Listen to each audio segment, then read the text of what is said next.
Are you wonky? Do you have any sort of left-right imbalance? I call that being wonky. What about you? I've got a slightly wonky curvature of my spine, and it leaves me slightly off-centre. And I'd like to show you in this video how I can now unwonk myself using activating Alexander directions with pulls, gentle pulls. I knew I was wonky even as a child. I didn't understand it. But I knew that when I did ballet work and I did bar work, I could stand so easily on my right leg, and my left leg somehow had ground clearance and it was well coordinated. When I stood on my left leg, it was a different story. I never quite felt stable, and somehow this leg didn't seem to have as much room, and it didn't do what I wanted in the same way. And then years later I noticed that when I reached up for shelves, I always went with my right arm because it felt like it could reach higher than my left arm. But that couldn't be so, could it? Have you twigged what was going on here? Yeah, my hips aren't level. This hip is higher than this one. Straightforward, really. So how are you wonky? Because we're all a bit wonky, to a greater or lesser extent, simply because we have one side dominant, which means we'll have different muscle patterns, different levels of tension, and those will ripple all the way through. You might notice that one shoulder is forward or up, or that you can use your legs in different ways or can't. What do you notice? The methods that I use come from Alexander's own work, his own discovery process, and the procedures that he used and he taught. Teachers over the years have asked me how I work on laterality issues, and I used to say, just stay with primary control with the central axis and everything else will rebalance around them. But we are complex, three-dimensional beings. We're highly complex structures, and I don't now think that's enough. There's a lot of ways the different parts of the torso coordinate, and a skilled teacher will give you help with all these different parts with their hands. And we need to know more than just about primary control. We need to know about these different parts. Alexander worked intuitively.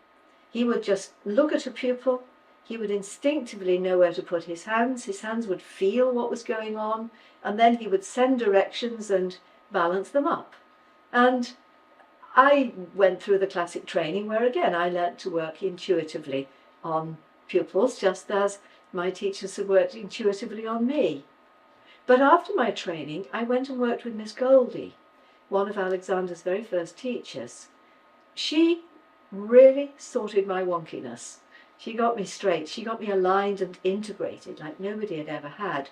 She taught me these early procedures, particularly stepping to the side. And to start with, when I stepped to the side, I would do a slight collapse into the hips, and she taught me to lengthen into it. She taught me to lengthen up onto my toes rather than collapsing in the hips forward. She taught me to lift back in the chair. That's a procedure really very few people know nowadays. Really, again, helps the whole body integrate and strengthen. She got my whole body much more, not merely aligned, but stronger, able to hold this new coordination. But after my lessons, I was very ill for quite a time, and I regressed. And then, when I got better, I didn't understand what she'd done. And she hadn't been able to teach me the specifics of what she was doing in enough detail for me to be able to do it for myself. So I could not restore the balance that she had brought about in me. It's taken me 30 years to discover how to learn how to do it. We need objective methods. We can't work on our wonkiness by feel, because, as we know, with faulty sensory perception, what is normal feels right.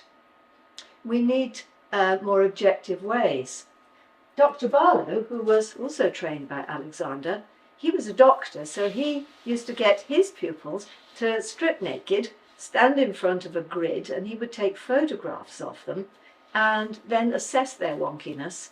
And then he'd worked out apparently a whole set of careful ways of using his hands to work with them in order to bring them back into balance. Incredibly skillful work, I'm sure. But again, I don't know how much his pupils learnt to do it for themselves. because so often in the technique we're simply taught how to do it for someone. And I believe we need to know more than that.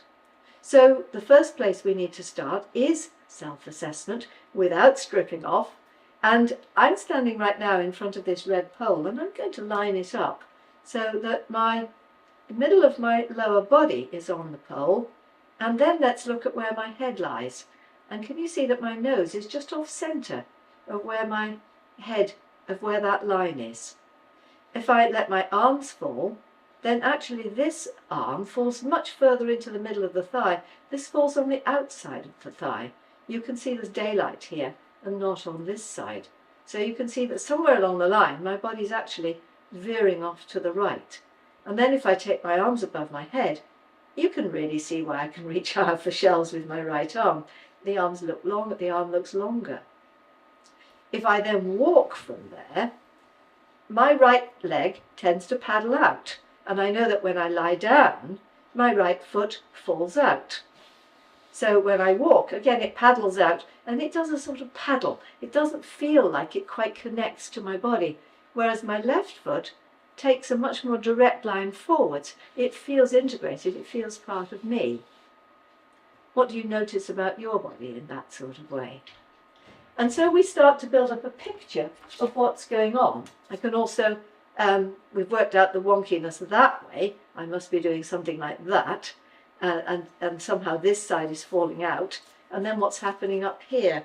Well, right at the moment, my left shoulder is further back than my right, but my right hip is, again, it's forward of the left hip. So there's all sorts of twists going on through the torso as well. So now we've analysed what's happening. What do we do about it? Well, we could, again, go for classic Alexander lessons and have the teacher incredibly skillfully put us right. And it's beautiful work, nothing wrong with it. It's wonderful work. But I do believe that we need to know, particularly if we're teachers, what we've received so that we can pass it on to our pupils. And if we don't know how it happened for us, how are we going to pass it on? And if we go and live in another country, as I did, how do we then look after it for ourselves, or when we're ill? We could get that more detail by going to a physio who would tell us an exercise to do with the shoulders and an exercise for the ribs and an exercise for the hips and another one for the feet. And we might do them for an hour a day, pulling the body into shape. But it's bullying the body, that, isn't it? Because it's working each bit in turn. It's not integrated, and neither can it wake up muscles that aren't already awake. What that misses is that there is a part of the brain that understands our 3D structure and knows how to coordinate it again, if only we could learn to hack into it. So how do we do that? Well, the first thing we need to do is to come to quieten this noisy front part of the brain, so that we can start listening to the back brain, and it can start listening to us. And then we need to feed in a load more anatomical, very specific anatomical information, so that we can start linking up the brain and the body and activating those muscles that have gone offline. And then we can send precise directions, and then we need to activate those directions with gentle pulls. Alexander used the word pull quite a lot. He was always talking about the pulls, and his students were always talking about the pulls. That's the activation of the directions. So let's have an example of how that works. I'm going to line myself up again with this line. And let's again see, that's where my body wants to fall, quite a lot off centre. So I'm going to start by freeing my atlanto-occipital, my head on my neck. Oh yes, that's better, but it hasn't actually changed that alignment because it hasn't addressed what's happening down here. So I'm going to work more on the lower body. I'm going to send some directions to my lower body here and get that a bit more activated, and then I'm going to work on the deep hip rotators and the leg spirals, and then I'm going to add in some upper arm pulls. And can you see I've pulled myself back online, and now it's linked up, and when I walk, that leg now goes straight forward. It no longer wants to paddle out to the side. It feels part of me, like the other one.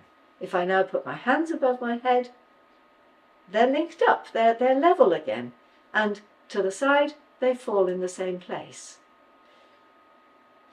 This is amazing work that I'd love you to have, but it isn't learnt in an afternoon.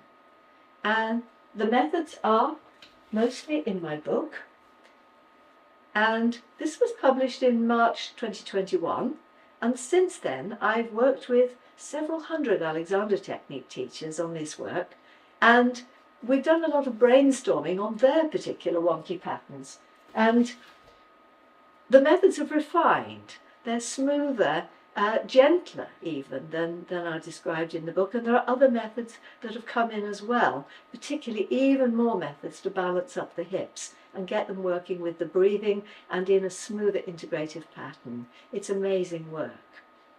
So the book study club is where we work through the whole book systematically, and where I also teach the new methods alongside, so that teachers can learn to link up their nervous system, their thinking, their anatomy, and learning each part in turn until they can bring it all about in one smooth activation. We're giving a free seminar on it, and if you click the link below this video, you'll get details about that. I'd love you to come. You can also find details about it by Googling my website, which is alexandertechniqueinfo.org, or Googling my name. And I'd love you to come and learn more about this real progression of Alexander's work. You really can work on yourself in this stuff. You really can unwonk yourself. It's great for musicians, for dancers, for anyone with spinal imbalances, and for everyone else as well. Hope to see you there.